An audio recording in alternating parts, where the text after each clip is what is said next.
Mateus, Marcos, Lucas, João, Atos dos Apóstolos.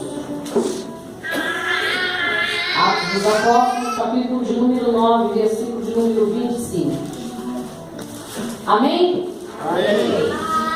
Tomando de noite os discípulos, o desceram dentro de um cesto pelo muro. Vou repetir. Tomando de noite os discípulos, o desceram dentro de um cesto pelo muro. Amado Deus e eterno Pai, graças te damos, Senhor, nessa noite. Senhor, continua falando e operando no nosso meio segundo o teu querer e a sua vontade. Deus, nós já entoamos louvores em ações de graças ao teu nome. Nós já preparamos a nossa vida, o altar para recebermos a sua palavra. Deus, nós abrimos neste momento o nosso coração para recebermos aquilo que o Senhor vem a tratar conosco nessa noite. Fala conosco, Senhor, de uma forma poderosa, concisa, imediata, que nós possamos sair daqui nessa noite renovados, refrigerados pelo Teu Espírito Santo, trazendo paz, gozo e alegria para a nossa alma e o nosso espírito. Que nós possamos sair daqui fortalecidos pela presença do Teu Espírito Santo sobre a nossa vida. Fala conosco, ó Deus, não te cales. Abre o nosso entendimento para que nós possamos entender a sua santa e bendita Escritura. Em nome de Jesus, ó Pai, nós te pedimos e já te agradecemos para a glória de Deus Pai. Amém. A Bíblia está relatando no Atos dos Apóstolos, capítulo de número 9, versículo de número 25, sobre a vida de alguém chamado Paulo. Eu gosto muito dessa história de Paulo, eu gosto muito dos livros, das epístolas, das cartas escritas por ele, porque se tem alguém que fez uma diferença na história do cristianismo, alguém que fez história e continua fazendo história na vida da igreja, esse alguém é Paulo. Talvez se hoje chegasse uma carta dentro da igreja de alguém se candidatando ao cargo de um obreiro ou de pastor, talvez a carta de Paulo chegaria mais ou menos assim: eu, Paulo, estou me candidatando à obra de Deus para ser um obreiro, para ser um pastor, mas eu fui alguém que matou, eu fui alguém que perseguiu, eu fui alguém que fui muito cruel enquanto não servia a Deus, eu fui alguém que perseguia o povo de Deus, cercava-os no caminho para poder matar. Eu fui alguém que via Estevão sendo apedrejado. Eu fui alguém que via pessoas que defendiam a causa do Evangelho sendo mortas. E a maioria dessas decisões e a maioria dessas ordens partia de mim. Talvez se uma carta dessa chegasse à igreja, com certeza essa carta seria lida somente por algumas pessoas, queimada e jogada fora. Mas eu fico vendo que pessoas do nível de Saulo, pessoas com um histórico parecido com o de Saulo, pessoas com uma vida, com a história mais ou menos parecida com a de Saulo, são pessoas ao qual a Bíblia diz que o pecado abundou, mas aonde o pecado abundou, superabundou a graça de Deus. E aí eu vejo alguém que talvez por nós, talvez pelos olhos humanos, seria uma pessoa rejeitada, reprovada, mas que por Deus, Deus já estaria dizendo: é você mesmo que eu quero, é com você mesmo que eu conto, é de você mesmo que eu espero, porque aonde acham que não tem é onde eu tiro, é aonde que todos pensam que não dá, que eu faço acontecer, é aonde parece estar estéril, que eu faço frutificar. São aqueles que são rejeitados pelo mundo, aqueles que são rejeitados pela sociedade, são as pessoas rejeitadas pelo convívio da família, da onde eles estão, que eu quero, porque sou eu quem faço tudo novo na vida das pessoas. Eu gosto de falar da vida de Paulo hoje, quando a gente falou assim: você prega, e eu fui meditar. Eu já preguei uma mensagem mensagem sobre Paulo, exatamente sobre isso. E eu fui meditar de novo, eu fui pensar e avaliar sobre essa história. Se você for ler desde o início, o capítulo de número 9 da história de Paulo, a Bíblia vai relatar que Saulo ele estava ainda respirando. Saulo ainda respirava ameaças e morte contra os discípulos do Senhor. E ele dirige-se ao sumo sacerdote e pede carta para Damasco, para as sinagogas, a fim de que se encontrasse alguns daquela seita, quer homem, quer mulheres, os conduzisse presos a Jerusalém. Então Saulo, quando ele sai da onde ele está, Saulo tem em mente e tem um projeto no coração. Ele quer colocar em prática os seus planos e as suas ações terríveis que ele guardava dentro do seu coração. Só que existe uma coisa na vida de todo ser humano, quer seja ímpio, quer seja cristão, quer seja verdadeiro, quer seja mentiroso, quer seja santo ou quer seja iníquo. Existe uma coisa chamada soberania de Deus, vontade exclusiva de Deus. Existe uma coisa chamada, que para nós às vezes, nós chamamos o nosso tempo do que mesmo?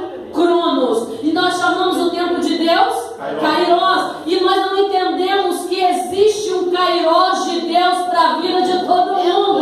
E que quando chega o Kairos de Deus na vida do ser humano, não adianta o Cronos tentar entrar para atrapalhar, para impedir, para invalidar, porque não tem como, nem tempo do homem, nem Cronos de homem tentar avariar, impactar ou disputar com o tempo de Deus.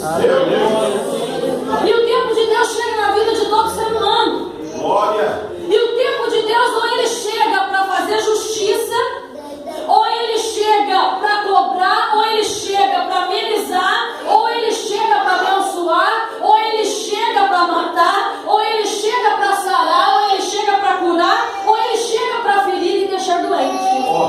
E ninguém foge desse tempo de Deus. O problema é que nós corremos uma vida toda, nós andamos uma vida toda vivendo o tempo nosso, vivendo a vontade dentro do nosso cronos. Agora é meu tempo de passear, agora eu quero meu tempo de trabalhar, agora o meu cronos é de me divertir, agora o meu cronos é para namorar, agora o meu cronos eu vou dar uma desviadinha, agora o meu cronos é perseguir, agora o meu cronos é caluniar, agora o meu cronos é criar dissensão, agora o meu cronos é criar divisão, agora o meu cronos é me rebelar contra os meus pais, agora o meu cronos é de fazer qualquer outra coisa, menos a vontade de Deus. Meu Deus. Aí quando chega esse tempo, existe um Kairos de Deus nos esperando pelo caminho. Aleluia. E às vezes você planeja alguma coisa e no meio do caminho Deus te faz mudar. Porque o tempo de Deus chegou para a sua vida. Ei, eu tenho uma palavra profética para a sua vida. O Cronos vai ter que se confrontar com o Kairos. E aonde o Cronos se confronta com o Kairos, ele não pode subsistir. Porque o que prevalece é a vontade de Deus.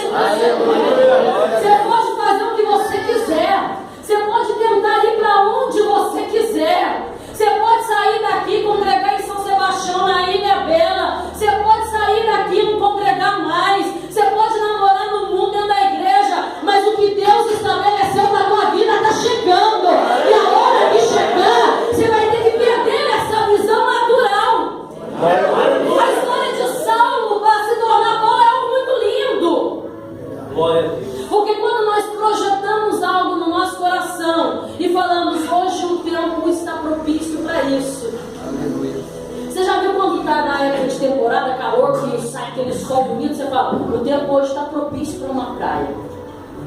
O tempo hoje está propício, está adequado para uma pesca.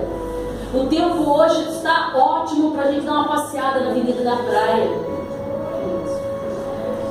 E Saulo, acho que talvez acordou naquele dia ainda respirando ameaças e mortes contra o povo de Deus. Meu Deus. Existem pessoas pessoas que ainda estão no tempo deles. Existem pessoas, ainda que se dizem cristãos, que ainda estão amanhecendo, respirando ameaças e morte contra a nossa vida. E aí eles projetam, a Bíblia diz que existem pessoas que eles não conseguem dormir enquanto não maquinam mal na sua cama. E aí a pessoa deita e fala: amanhã eu faço isso, amanhã eu falo com a fulana, amanhã eu converso com o ciclano, amanhã eu dou um jeitinho aqui, eu quero ver como é que ele vai fazer, eu tranco aqui, ele não vai ter a chave, eu vou pra lá, ele não vem, e eu fico imaginando Saulo talvez. Então como é que eu vou fazer? Eu vou pedir uma carta porque eu preciso de uma autorização. E tem gente que consegue manipular até para pedir carta de autorização para poder ir contra o povo de Deus. Ei, o diabo precisa de uma autorização contra a sua vida.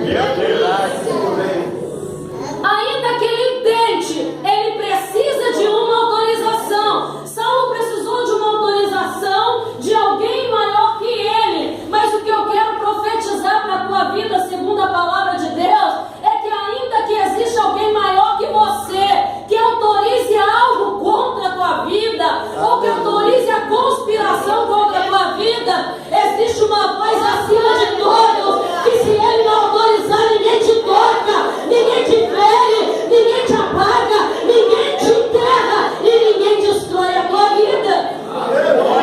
Glória a Deus. Deixa conspirar, deixa a pessoa ficar a noite inteira acordada pensando no que ela vai fazer contra a tua vida. Porque quem vive o Cronos é assim, ele não conta com Deus, porque quando ele conta com Deus ele fala: deixa na mão de Deus, porque dele é a justiça e o juízo, deixa na mão de Deus, porque ele sonda todas as coisas. Mas quem não conhece mais o poder de Deus, quem não tem mais intimidade com Deus, quem não confia mais em Deus, ele procura dar um jeito com as suas próprias mãos. Aí quando ele deita para dormir, é a hora que ele vai maquinar. Como é que eu faço? E agora? Aonde eu vou? Aonde eu pego? O que eu falo que eu possa atrapalhar? O que eu posso inventar para parar e barrar o ministério dele, o ministério dela? O que eu posso impedir para tirar o sorriso da boca dela? O que eu posso fazer para não ver mais aquela pessoa quando passa por mim e parece que eu já fiz tanta coisa, eu ainda consigo passar por ela, e ao invés de vê-la de cabeça baixa, chorando, arrastada, desistindo de tudo, ela passa de cabeça erguida e ainda sorri para mim. Aquele sorriso me incomoda, é que ela não está entendendo, ela está vivendo Cronos e nós estamos vivendo o Kairos de Deus para a nossa vida. Glória a Deus. Oh, Jesus lindo. E aí Saulo fica meditando: o que eu posso fazer? O que eu posso tramar? E ele fala: não vou ficar aqui, eu vou para um lugar chamado Damasco. Mas eu vou com uma intenção. A intenção de Saulo não era boa. Tem pessoas que saem da onde estão, não é porque a intenção é boa, mas a intenção é de matar e de roubar, de ferir, de massacrar e de destruir os projetos de Deus na nossa vida. Verdade. Só que eu quero dizer algo da parte de Deus para você: fica aonde Deus estabeleceu para tua vida. Fica aonde Jesus te colocou. Fica no tempo de Deus, porque é o tempo de Deus que vai te alcançar. É a mão de Deus que vai mudar o teu percurso. É a mão, é a vontade de Deus que vai mudar a tua história. É a vontade permissiva de Deus que vai colocar tudo no lugar. É a mão de Deus que vai levantar o caído. É a mão de Deus que vai trazer alegria para o coração triste. É a mão de Deus que vai arrancar esse princípio de depressão. É a mão de Deus que vai transformar o teu casamento. É o tempo de Deus para esclarecer tudo. É o tempo de Deus para mostrar quem Ele é na tua vida. É o tempo de Deus. Glória a Deus. E a Bíblia vai dizer que Ele sai com um destino certo. Só que o que Ele não contava é o que talvez alguns de nós também não contamos essa noite. Ou algumas pessoas que conhecemos e que não querem mais viver o tempo de Deus, preferiram viver o seu próprio tempo. é que Jesus já tinha marcado um encontro com ele no meio do caminho. Ei, o seu encontro com Cristo já tem dia, data e hora marcada. Você pode fugir para onde você quiser. Você pode correr para onde você quiser. Você pode espernear, você pode perseguir, você pode planejar, você pode se rebelar, você pode se revoltar, você pode dizer que você não vai ceder. Mas quando Jesus te encontra no meio do caminho, nem Saulo pode resistir. Ei, Saulo, nem Saulo pode resistir, porque quando a presença de Deus é real, ela é impactante. E quem é que pode ser impactado pela presença de Deus e permanecer no mesmo caminho, e permanecer com os mesmos projetos, ou permanecer com as mesmas intenções? Ninguém. Ninguém. O problema é que nós vivemos o nosso tempo e queremos enfiar goela abaixo do marido, da esposa, dos filhos, de fulano, de ciclano, do sobrinho, do vizinho, do amigo. A gente quer pegar igual pilão, socar um amendoim lá e pá, pá, pá, e achar que o negócio vai funcionar. Não vai. Deixa, planta a semente, fala a palavra, viva a palavra e deixa que Jesus vai encontrar com ele no meio do caminho. Eu quero profetizar para a tua vida, erga a tua mão. Eu quero profetizar que já tem um caminho preparado para esse que você está orando. Eu quero profetizar que tem um caminho preparado para o teu filho. Eu quero profetizar que já tem um caminho, uma data e uma hora preparado para a tua filha, para o teu esposo, para o teu casamento, para isso que está tentando tirar o teu sonho e a tua alegria. Já tem. Você está batendo na mão de quem está ao teu lado e fala, já tem um caminho preparado. Descansa o teu coração. Descansa o teu coração, já tem um caminho preparado para a tua vida. Deixa eu não vou conseguir terminar, eu já estou na introdução. Já tem! Tem um caminho preparado. E isso eu tenho aprendido com Deus, porque eu também sempre quis fazer a minha hora, o meu tempo. E quanto mais a gente tenta a nossa hora e o nosso tempo, mais distante as promessas de Deus ficam. Porque Deus está querendo nos ensinar o seguinte: faça só o que eu mandei, o que eu não mandei você deixa comigo. Aleluia. E o problema é que a gente não faz o que Deus manda e quer fazer o que Deus não mandou. Aí a gente se perde. Porque é mais ou menos assim. A Vitória vai na minha casa e fala, Vitória, eu tô cheio de coisa para fazer. Você pode fazer só um favor para mim? Lavar essa louça que está em cima dentro da minha pia? E eu saio. Quando eu voltei, desde a minha varanda até lá em cima está tudo limpo, lavado, brilhando. Mas a louça continuou dentro da pia. Ela limpou tudo, mas ela não conseguiu tempo para limpar a pia que eu precisava. Não adianta na presença de Deus limpar tudo e não limpar a pia. Limpa só a pia e deixa o resto, faz só o que ele pediu. E a gente está preocupado em limpar tudo. E o necessário, que é a ordenança, a gente deixa de lado. Para você pode parecer algo pequeno. São só 3 copos, mas é a pia que ele quer limpa. São só 2 facas, mas é a pia que ele quer limpa. Ah, mas são só 2 panelas, mas é a pia. Mas eu limpei a casa inteira, mas é a pia. Ah, mas eu estou pregando todo dia, mas é a pia. Mas eu estou indo na oração todo dia, mas é a pia. Mas é a pia. É a vontade de Deus que tem que prevalecer na nossa vida. E aí às vezes nós não entendemos o que estamos dizendo. Mas eu estou pregando, eu estou orando, eu estou jejuando, minha história não muda, parece que está pior. É a pia. É só a pia.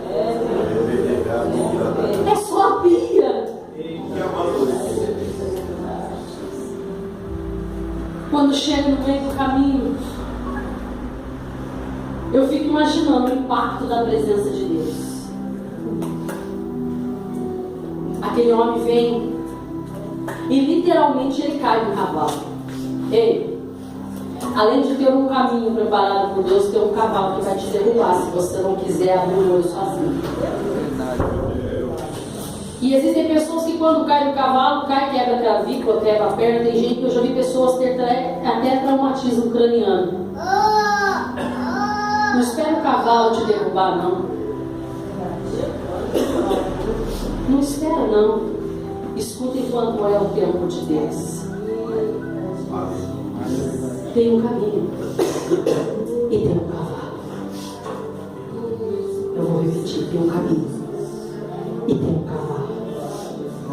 Só que mesmo isso tudo, além de ter um caminho e ter um cavalo, o mais importante é ter a presença e a vontade de Deus.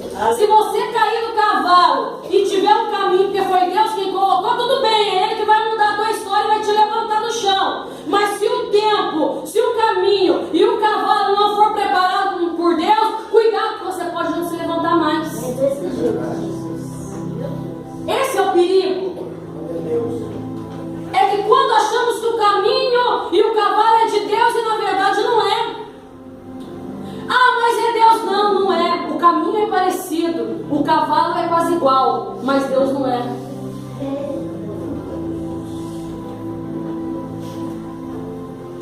E ele vai. Quando Jesus chega e vem impactar a vida dele, as pessoas que estavam junto conseguem ver o clarão, ouvir a voz, mas não conseguem ver quem é. E aquele homem, quando ele cai do cavalo, ele é guiado pela mão das pessoas que estavam com ele até Damasco. E ele esteve 3 dias sem enxergar, e não comeu e nem bebeu. Você está esperando ficar cego para jejuar?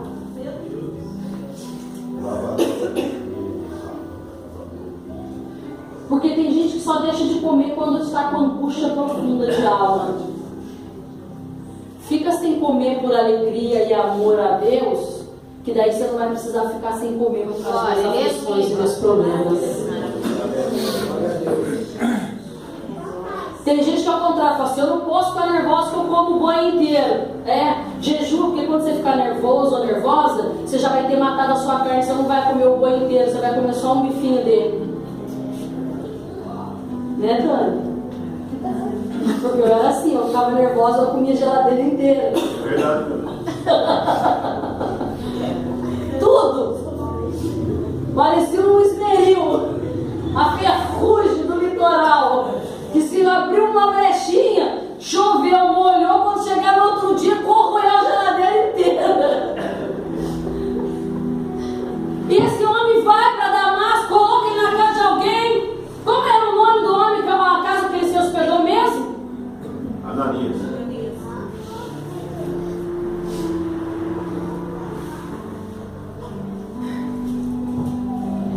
Versículo 5, ele disse: quem é, Senhor? E disse o Senhor: eu sou Jesus a quem tu persegues. Duro é para ti recalcitrar contra os aguilhões. E ele, tremendo e atônito, disse: Senhor, que queres que faça? E disse-lhe o Senhor: levanta-te e entra na cidade, e lá te será dito o que te convém fazer. E os varões que iam com ele pararam espantados, ouvindo a voz, mas não vendo ninguém. E Saulo levantou-se da terra, e abrindo os olhos não via a ninguém, e guiando pela mão o conduziram a Damasco. E esteve 3 dias sem ver, e não comeu e nem bebeu. E havia em Damasco um certo discípulo chamado Ananias. E disse-lhe o Senhor em visão: Ananias? E ele respondeu: eis-me aqui, Senhor. E disse-lhe o Senhor: levanta-te e vá à rua chamada Direita, e pergunta na casa de Judas por um homem de Tarso chamado Saulo, pois eis que ele está pois